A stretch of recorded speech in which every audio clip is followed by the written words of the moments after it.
বধ করতে পারবো না। ব্রহ্মদেবতা বললেন, যদি বিষবৃক্ষকে তুমি জল সেচন করো, তাকেও তার মারা উচিত নয়।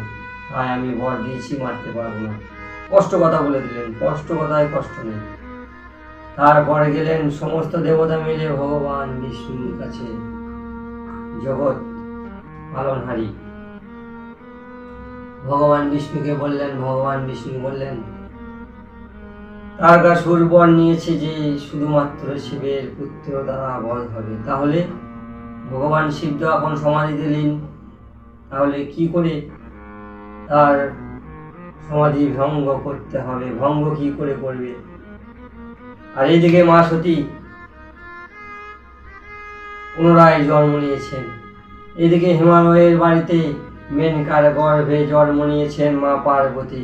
সতী জন্ম নিয়েছেন, ধীরে ধীরে বড় হয়েছে। আর নারদমণি মা পার্বতীর হাত দেখে বলেছেন, তোমার বিবাহ হবে, জটাধারী, ভস্মধারী ইত্যাদি বলেছেন। সেই সব দেখে মা মেনকা খুব চিন্তিত করেছিলেন। আর ভগবান শিবের ধ্যান করতে বলেছিলেন, ভগবান শিবের সেবা করতে বলেছিলেন। এদিকে ভগবান শিব সমাধিতে ছিলেন হিমবান পর্বতে, হিমালয়ের পর্বতে।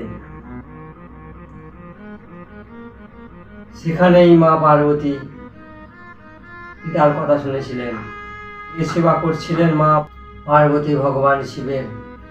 ইন্দ্রদেব দেখলেন আমার আসন ছিন্ন হয়ে গেছে, এই তারকাসুর পৃথিবীকে পীড়িত করেছে।